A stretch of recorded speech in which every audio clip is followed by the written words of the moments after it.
ঘন্টার পর ঘন্টা শহরটায় বসে দেখি, এত সুন্দর লাগে, অসম্ভব সুন্দর লাগে জায়গাটা দেখতে। বাইরে আজ -10 ডিগ্রি, প্রবল ঠান্ডা। আচ্ছা, কানাডায় মন্দির কেমন হয় দেখতে? আমরা যে শহর ক্যালগারিতে থাকি সেখানে মন্দির কেমন, চলুন তো ঘুরে দেখি।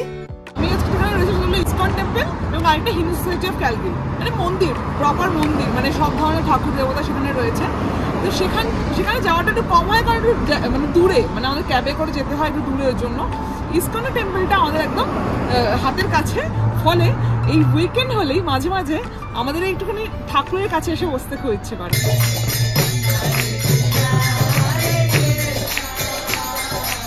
প্রথম কথা হলো ঠাকুরের মূর্তিটা এত সুন্দর কি বলবো, তার সামনে বসে ভক্তি আসে, এটা একটা বিষয়। এই যে নাম কীর্তন হয় তার মধ্যে এখানে একটা ফ্লোতে যাওয়া হয় না, অনেকক্ষণ বসে থাকলে যেন মনে হয় মনটা শান্ত হচ্ছে, এরকম একটা বিষয়। আরেকটা জিনিস যেটা হয় সেটা হলো এই মন্দিরে ঢোকার পরে প্রত্যেকটা মানুষকে হিন্দি বা বাংলায় কথা বলতে শুনবেন, ইংরেজি খুব একটা চলে না কিন্তু, ফলে মনে হয় যে দেশের মধ্যে নিজের কোথাও চলে এসেছি।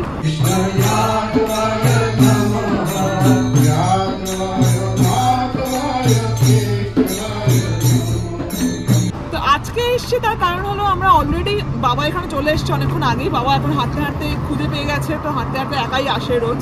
আজকে এসে বাবা বেশ কিছুক্ষণ ধরে নাম কীর্তন করেছে, যেই ভিডিও ওরই অফিসের কলিগ রকিদা আমাদেরকে পাঠিয়েছে, এবং সেটা দেখে আমরা ঘরে বসে থাকতে পারিনি, তার জন্য আমরা চলে এসেছি। চলুন বাকিটা দেখাবো আজকে।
তারপরে মন্দির থেকে বেরিয়ে আমরা দুজনে একটু হাঁটতে বেরিয়েছি। বেসিক্যালি অ্যাকচুয়ালি বাবা রয়েছে মন্দিরেই, কিন্তু জায়গাটা হাঁটতে আমাদের খুব ভালো লাগে, তার কারণ সেটা আপনারা দেখেই বুঝতে পারছেন।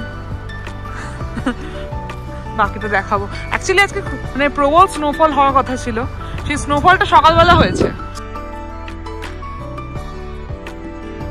বিকেলবেলা আর হচ্ছে না, তবে রাতের দিকে দেখাচ্ছে আবার স্নোফল হবে।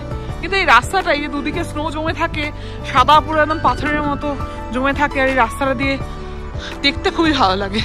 দাঁড়ান এদিকটা দেখাই। ও আচ্ছা, একটু উপরে উঠে যাই, কি বলিস? হ্যাঁ, একটু উপরে উঠে গিয়ে এইটা দেখাবো। এই যে বলেছিলাম উপরে উঠে রাস্তাটা দেখাবো, বেসিক্যালি নিচটা দেখাবো।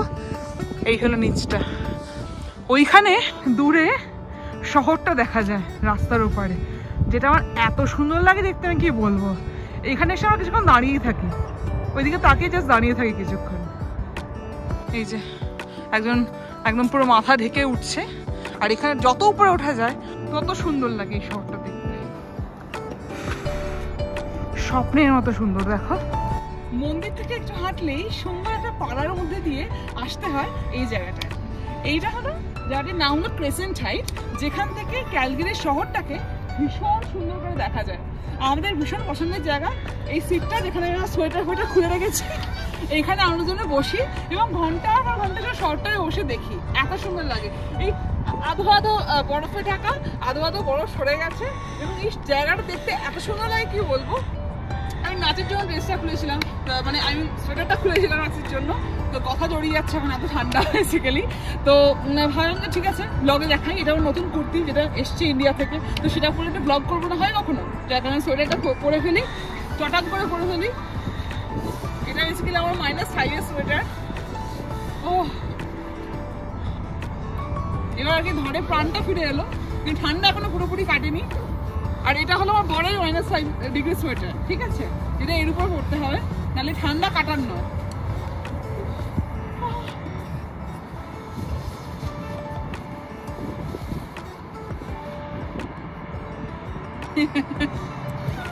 বিশাল মোটা লাগছে আমাকে দেখতে, আমি জানি, কিন্তু ঠান্ডা আর নেই। এই জায়গাটা দেখা, এটা এগিয়ে এসে দেখা এই জায়গাটা।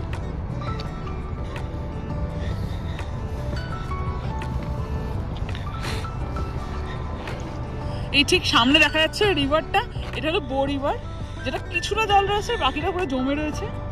তো এই বো রিভার এই গরমকালে মোটামুটি কায়াকিং, বোটিং, রাফটিং কি কি না হয় আর কি, সেই পুরো বো রিভারটা এখন শুকিয়ে ঠিক নয়, জমে আর কি, বরফ হয়ে গিয়েছে, এবং এর উপর দিয়ে এখন স্কেটিং চলে।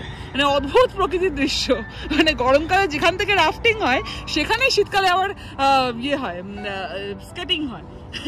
যাই হোক, এখানে না এলে দেখা যেত না অনেক কিছু, যাই বল। এই হলো সেন্টার স্ট্রিট, এটাকে বলে।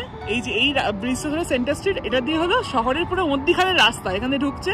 ওই জাস্ট ওর পিছনটা ক্যালগারি টাওয়ার, ওটা হলো একদম পুরো শহরের মধ্যিখান, এবং তাকে কেন্দ্র করে চারদিকে শহরটা বিস্তৃত হয়েছে। অসম্ভব সুন্দর লাগে জায়গাটা দেখতে।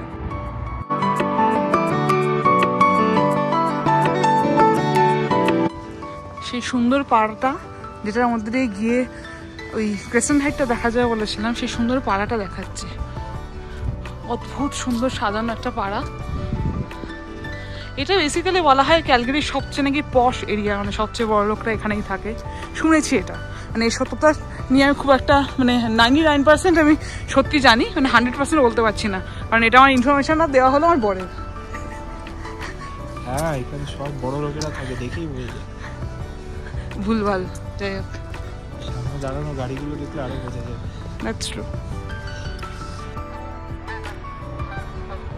এই সন্ধ্যা হয়ে গেছে, এবার বাড়ি ফেরার পালা।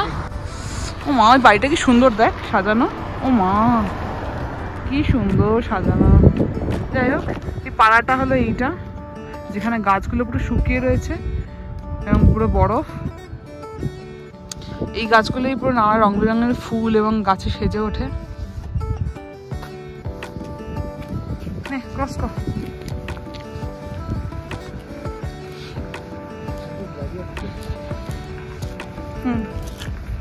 বলি বাবালে, এই খরগোশ দুটোকে দেখো, রাস্তার মধ্যে চুপটি করে বসে রয়েছে। আমাদের ওখানে না রাস্তার মধ্যে যেরকম কুকুর বিড়াল চারদিকে এরকম ঘুরে বেড়া দেখা যায়, এখানে রাস্তাঘাটে এরকমভাবে খরগোশদেরকে দেখা যায়। এবং খরগোশগুলো সাইজে বেশ বড় এবং এত মিষ্টি দেখতে, কি বলবো। এই সাদা বরফের মধ্যে সাদা খরগোশগুলোকে দেখতে যে কি মিষ্টি লাগে কি বলবো।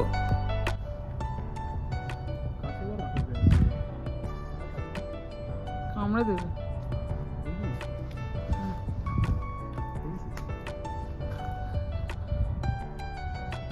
এই সেই সুন্দর সাজানো পাড়াটা, এবং তারপর বেরোলেই এই সিঁড়িগুলো দিয়ে নেমে, ওই সিঁড়িগুলো শেষ হলে ইসকনের মন্দির।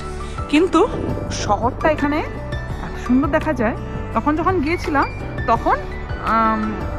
তখন লাইট জ্বলেনি, এখন এই আধো আধো অন্ধকার, মানে একদম আরেকটু পারেই মানে একদম পুরো সন্ধে হয়ে যাবে, আর আলোগুলো জ্বলে উঠেছে, কি সুন্দর লাগছে দেখো।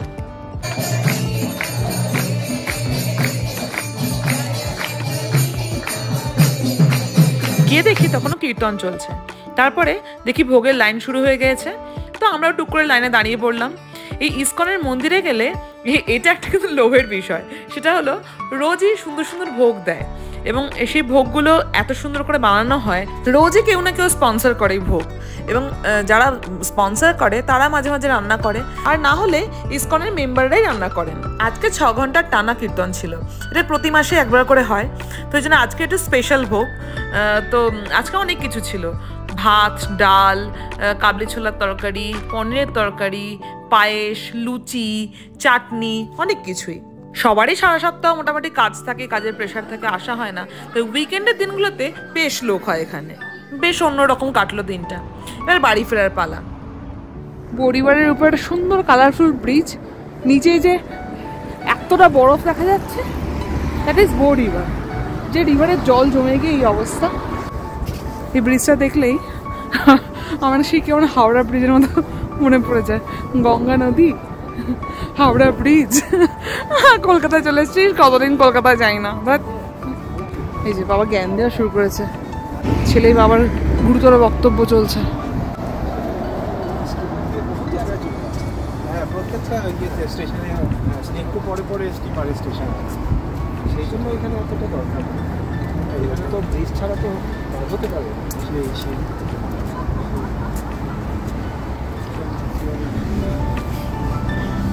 যাই হোক, অলমোস্ট বাড়ির কাছে চলে এসেছি। রবিবার ছুটির দিন বেশ কাটলো। তোমাদের কেমন লাগলো ব্লগটা জানিও। আর আমার ফেসবুকের সঙ্গে সঙ্গে ইউটিউবে গিয়ে ওইটুকু দেখে এসো ভিডিওটা প্লিজ। আর পারলে টুকুস করে একটা সাবস্ক্রাইব করে দিয়ে এসো।